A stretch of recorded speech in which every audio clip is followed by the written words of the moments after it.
Whether we like it or not, outcomes have effects. And Thomas from The Bold and the Beautiful had to deal with them this week after being fired from Forrester Creations by his own family as payback for his CPS prank. Was it, however, the best course of action? Incorrect one. That's a difficult decision, so we looked to the Facebook fans to find out if they supported Thomas' abrupt dismissal. They answered in droves, but not with a unified voice. For instance, Maggie McGuire Schuster was unreserved in her endorsement of the choice, stating, "Absolutely. How many times is the guy allowed to apologize?" Nobody even brought up that he maintained Sheila's secret and got Finn and Steffi shot as a result. Hello, and how many times did he make his son tell him a lie or maintain a secret? He should have been let go. Before they let him back in, let him earnestly atone. Others believed that he ought to be forced to take some time off work, if only to receive family and medical leave so that he might seek assistance. A suspension? Sure.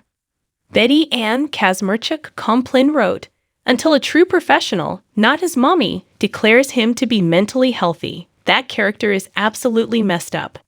Then there were many who merely believed the entire situation to be incorrect, including Carolyn Michael, who criticized what she perceived to be an extraordinarily bad business decision, and Evelyn Dumont, who branded everyone who removed Thomas hypocrites.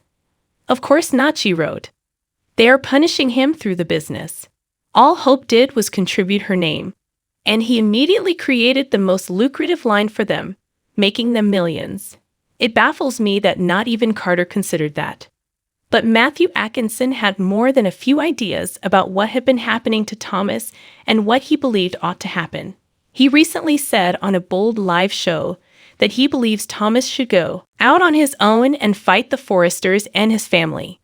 And appears that this would be the ideal time for it to occur now that Thomas has been fired. Thomas has every right to be angry with his father, according to Atkinson.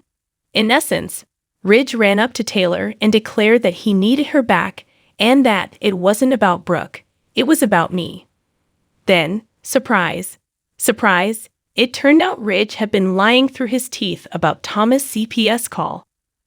Atkinson said, he made these promises that weren't really true.